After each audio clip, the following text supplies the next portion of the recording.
President Donald Trump has profited from his return to the presidency by an amount of money equal to 16,822 times the median household income in the United States.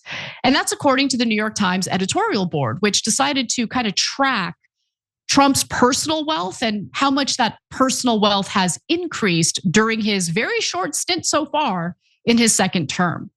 So they write that Trump has used the office of the presidency to make at least 1.4 billion with a B dollars. So we know this number to be an underestimate because some of his profits remain hidden from public view and they continue to grow. Now remember, crypto is a great way of profiting and making money on a personal level without having to disclose much of it. So we'll get to that in just a minute. But they did provide very specific examples. And you guys should read the entire piece because there are examples in here that I don't have time to talk about, but here are the ones that really caught my eye. So they note that the Trumps have made at least $23 million from licensing Trump's name overseas since his reelection. So here's the issue with that, right? Typically, when other countries agree to these licensing fees and all these various business deals, not on behalf of the United States, but specifically on behalf of Trump and his family, they get rewarded for it. A little bit of a quid pro quo, you know? So let's give you some examples. A hotel in Oman, an office tower in Western India, a golf course on the outskirts of Riyadh, Saudi Arabia.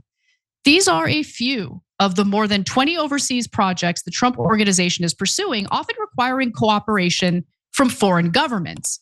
And guess what? Those foreign governments do get rewarded. They do get their cookies if they are willing to comply with Trump and help him make some money. So the administration agreed to lower its threatened tariffs on Vietnam about a month after a Trump organization project broke ground on a $1.5 billion golf complex outside of Hanoi. Vietnamese officials ignored their own laws to fast track the project.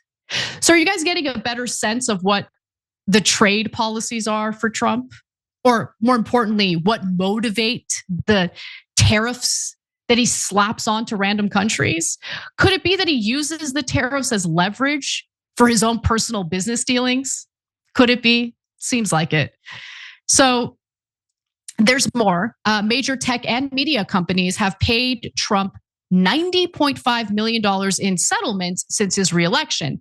And as the editorial board at the Times notes accurately, none of these lawsuits that Trump filed against these media companies really had any merit.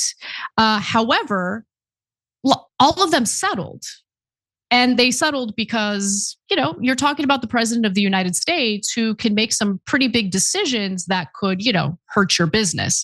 We're talking about X, ABC News, Meta, YouTube, and Paramount. And so the Paramount Skydance merger was approved by Trump's FTC soon after they reached a settlement with Trump. So pretty incredible. And of course, this had to do with a 60 Minutes segment, which ridiculously Trump claimed was edited to make Kamala Harris sound better than she actually sounded in the full clip. In context, of course, I think she sounded bad in both, and I don't think it made a difference in the election. Trump won. So the lawsuit really didn't have much merit, but it didn't matter because settling it would ensure the Paramount Skydance merger. There's more. Qatar, for instance, gave Trump a $400 million jet that he will use as Air Force One while president and plans to take with him after leaving office. As long as Israel is allowed to buy our politicians, I would advise Qatar to spend more. That's it. Spend more.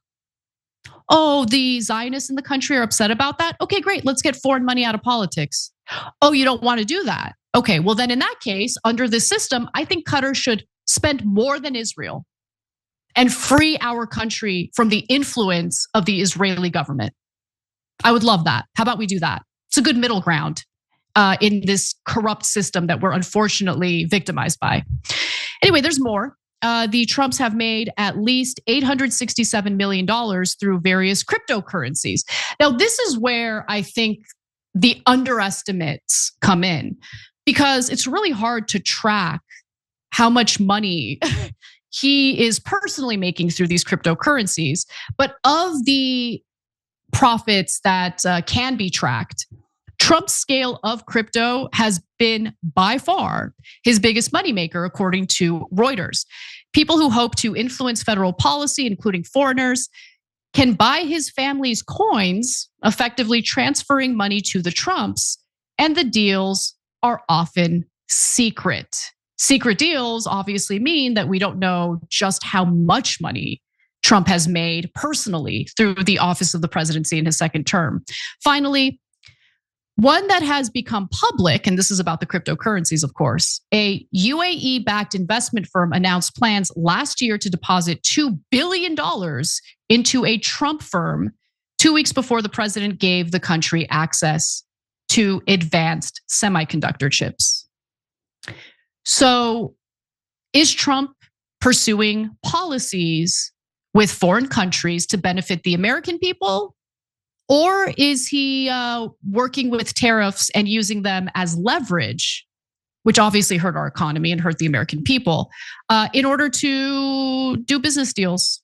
Essentially, pressure foreign countries to approve business deals that benefit his family business. I think we know the answer. I would love to see a president who actually values America and Americans, puts us first, and works with foreign countries, not on negotiations that would benefit him personally, but on negotiations that would be mutually beneficial, because that does exist.